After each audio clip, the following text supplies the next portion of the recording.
aí, pessoal, tudo bem? Então, esse é um momento muito importante para mim, um momento no qual eu estou gravando a minha primeira videoaula para a internet, tá? Espero que vocês gostem. Antes de mais nada, eu queria dizer que meu vizinho está fazendo obra, então espero que o barulho não interfira muito no vídeo, beleza? Nesta videoaula, eu vou estar resolvendo um problema de física do vestibular do Enem de 2019. Espero que vocês gostem, tá? Vamos lá, vamos ler o problema. Slackline é um esporte no qual o atleta deve se equilibrar e executar manobras estando sobre uma fita esticada. Para a prática do esporte, as duas extremidades da fita são fixadas de forma que ela fique a alguns centímetros do solo. Então, olha só, no que consiste o esporte slackline? Eu tenho que ter duas extremidades fixas, no caso aqui no meu esquema são essas duas árvores, e aí eu pego uma fita elástica, que de certa forma é uma fita elástica, eu prendo cada ponta da fita em uma extremidade fixa, de forma que essa fita fique perfeitamente esticada a uma certa distância do chão. E aí, no que consiste o esporte slackline? O atleta ou a atleta vai precisar subir nessa fita, se equilibrar e realizar manobras. Beleza? Vamos continuar lendo o problema. Quando uma atleta de massa igual a 80 kg está exatamente no meio da fita, essa se desloca verticalmente, formando um ângulo de 10 graus com a horizontal, conforme esquematizado nessa figura aqui de baixo. Sabe-se que a aceleração da gravidade é igual a 10 metros por segundo ao quadrado. O cosseno de 10 graus é 0,98 e o seno de 10 graus é 0,17. O que o problema vai te pedir? O problema vai te pedir para que você calcule o valor da força que a fita exerce em cada árvore. Beleza? Por quê? Porque quando uma atleta sobe na fita, essa fita vai ser esticada mais ainda e vai fazer com que essa fita exerça uma força de tração na árvore. Beleza? E o problema pede para você calcular essa força. Então vamos calcular essa força. O que eu fiz aqui primeiramente? Deixa eu puxar minha tela para baixo. Não, vou deixar aqui em cima por enquanto. O que eu fiz aqui? Eu anotei algumas informações que o problema me dá. São informações importantes que eu vou precisar daqui para frente. E eu aconselho que vocês anotem também. Anote isso aí. É a massa da atleta de 80 kg, a aceleração da gravidade de 10 metros por segundo ao quadrado, o seno de 10 graus e o cosseno de 10 graus, que são, respectivamente, 0,17 e 0,18. Tá? Beleza. Então vamos lá, o que eu fiz aqui primeiramente? Eu marquei no meu problema forças que são importantes de serem marcadas. A primeira que eu marquei foi a força peso da atleta. A força peso da atleta é a força que a Terra exerce no corpo da atleta. E é essa força aqui em vermelho que eu coloquei apontando para o chão. Ok? A segunda força que eu marquei foi essa força que eu chamei de F, em azul. Por quê? Porque esse ponto aqui é um ponto importante, que é o ponto de contato entre o pé da atleta e a fita. E a atleta, quando sobe na fita, ela automaticamente exerce uma força nessa fita, que eu chamei de F para baixo. E o que é importante dizer sobre essa força F? Ela vai ser igual ao peso em módulo, beleza? A força que a atleta exercer na fita vai ser igual, vai ter o mesmo valor do seu próprio peso, ok? Outras forças que eu marquei aqui são essas 4 forças de tração, uma nessa direção e nesse sentido, outra nessa direção e nesse sentido aqui, e as outras duas que são justamente a força de tração que a fita exerce na árvore. Olha, as forças de tração que a fita vai exercer nas duas árvores. E uma observação é a seguinte: a tração é a mesma em toda a corda. Então, por isso que eu chamei as 4 de T maiúsculo. T de tração, ok? Tração ou tensão, ok? Tem 2 nomes, beleza? Vamos lá, o que eu fiz aqui? Antes disso, o problema nos dá uma informação também importante. O problema fala que a corda forma um ângulo de 10 graus com a horizontal. Onde é que está a nossa horizontal? É esse chão aqui, ó. O chão é a nossa horizontal. Então, o que eu pensei? Eu peguei e criei uma reta que fosse paralela ao chão, ok? Essa reta aqui que eu criei, ela é paralela ao chão e é horizontal. E a corda forma um ângulo de 10 graus com essa reta, olha aqui, ó. A reta, a corda e o ângulo formado entre os dois. beleza? Um ângulo de 10 graus. A partir daqui, o que eu fiz? Eu esquematizei 3 forças que são importantes para mim no problema. Esse ponto aqui, ó, esse ponto aqui é justamente o ponto de encontro, o ponto de contato entre o pé da atleta e a fita, beleza? E aí, nesse ponto, eu tracei 2 direções, 2 eixos, o eixo X e o eixo Y, ou seja, a direção X e a direção Y, tá? E aí, o que eu fiz? O que eu vou fazer a partir daqui? Eu vou usar de uma técnica na física que nós chamamos de decomposição de vetores. Essa decomposição também tem o nome de projeção, são 2 nomes. Ou decomposição de vetor ou projeção de vetor. E no que consiste essa técnica? Vamos parar e pensar nesse esquema aqui, ó. Quando eu olho para esse esquema, eu vejo que eu tenho forças em direções diferentes que não são as direções X e nem a Y. E no que consiste a técnica de decomposição? Consiste em eu fazer com que todas as forças envolvidas no meu problema estejam, de certa forma, ou na direção X ou na direção Y. Ok? Então, olha só. Primeiro eu vou olhar para essa força F aqui, azul. Essa força F em azul, eu não vou ter trabalho com ela por enquanto, porque ela já está na direção Y, eu não preciso fazer nada com ela.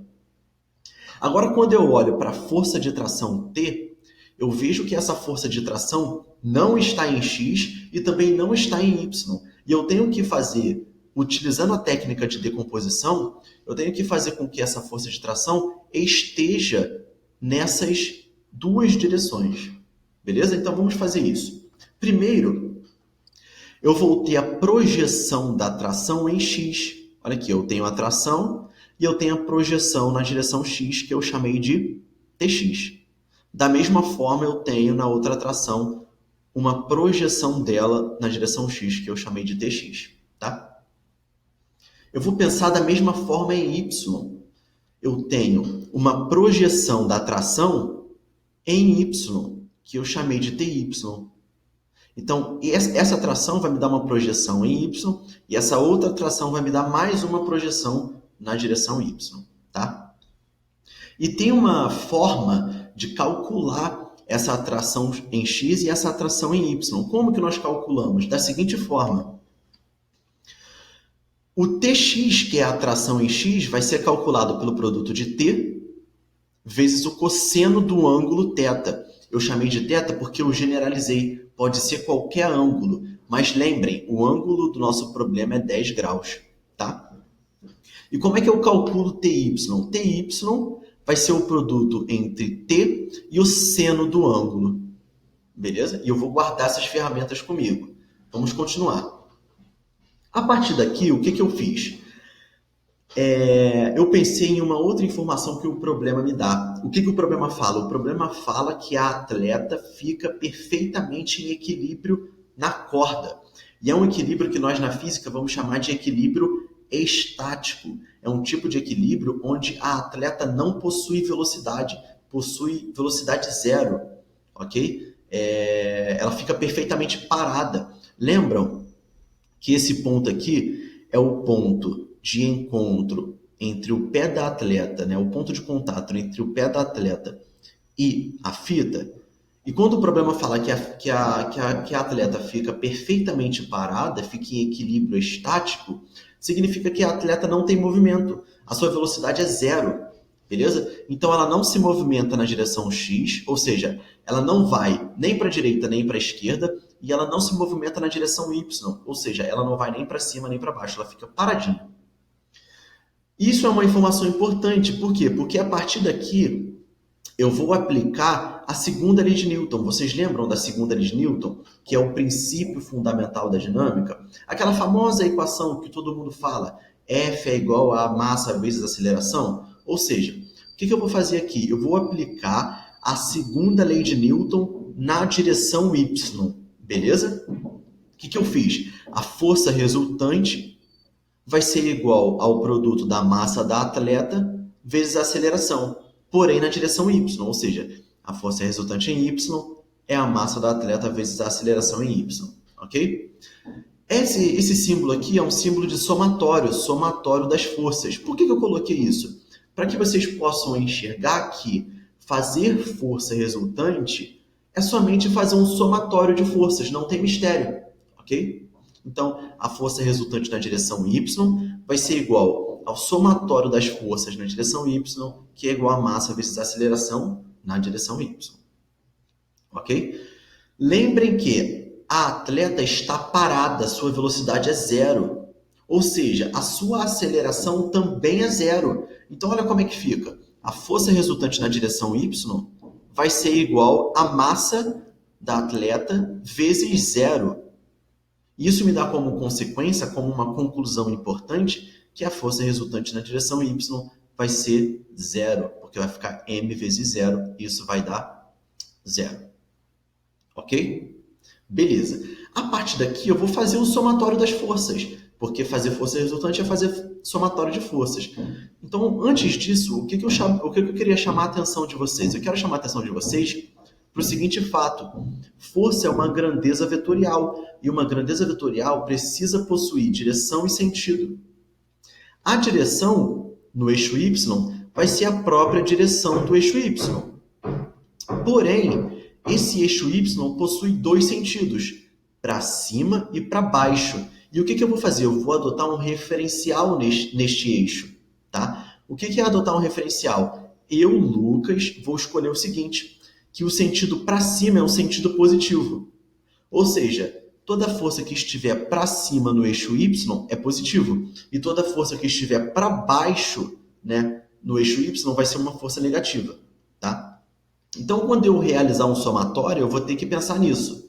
Quando eu somar, eu fico ty mais ty positivo, mais menos F. Por que menos F? Porque F, a força F, está contrária ao referencial que eu adotei. Beleza? Então fica ty mais ty mais menos F. Tá? E aí o que eu vou fazer? Eu vou pegar esse menos F e jogar para o lado direito da equação e vai trocar de sinal. Então fica ty mais ty igual a F. 2ty igual a F. A partir daqui eu só vou substituir valores. E eu possuo os valores de ty e de F. Por que eu possuo? Prestem atenção no seguinte. Lembrem que ty vai ser T seno θ. E lembrem que a força F vai ser igual ao peso em módulo. Ok? E lembrem que também, como que nós calculamos o peso da atleta? Nós calculamos através do produto entre a massa vezes a aceleração da gravidade. Então, olha só, o peso é m vezes g. Se F é igual a P, então F também é igual a m vezes g. Beleza? E eu vou pegar esses dois valores de F e de Ty e vou substituir. Como é que fica? 2 vezes T vezes o seno do ângulo vai ser igual a massa vezes a aceleração da gravidade. E não se esqueçam, o objetivo é achar o valor de T, é achar o valor da tração que a fita exerce na árvore. Ok? Então eu vou substituir os valores que eu possuo. 2 vezes T vezes 0,17, isso tem que ser igual a 80 vezes 10. Tá? E aí eu fico 2 vezes 0,17 é 0,34 vezes T. Isso tem que ser igual a 800. Eu vou isolar esse T. Como é que eu isolo? Eu vou pegar o 0,34 e vou jogar para o outro lado da equação dividindo. Então fica 800 sobre 0,34. Tá? E aí, se eu fizer essa divisão, o que eu encontro? Eu encontro esse número grande e feio aqui, ó. 2.352,94 newtons de força. Se vocês olharem lá nas alternativas, nós temos... Todas elas estão em notação científica e arredondadas. Então, se eu pegar esse número feio e colocar em notação científica arredondado, eu tenho esse valor, que o valor de tração que a fita exerce na árvore é de 2,4 vezes 10 ao cubo newtons. Ok? Isso vai me dar como alternativa a letra D de dado. Tá, pessoal? E aí, nós fechamos essa videoaula aqui. Ok? Eu espero que vocês... Primeiramente, eu espero que você que está me assistindo esteja bem dentro dessa situação global de pandemia de coronavírus. Tá? Em segundo lugar, eu espero que você tenha gostado do vídeo e, acima de tudo, o mais importante para mim é que vocês tenham gostado da explicação do problema. O mais importante para mim é que vocês tenham entendido o problema, tá? Um grande abraço para vocês e até a próxima.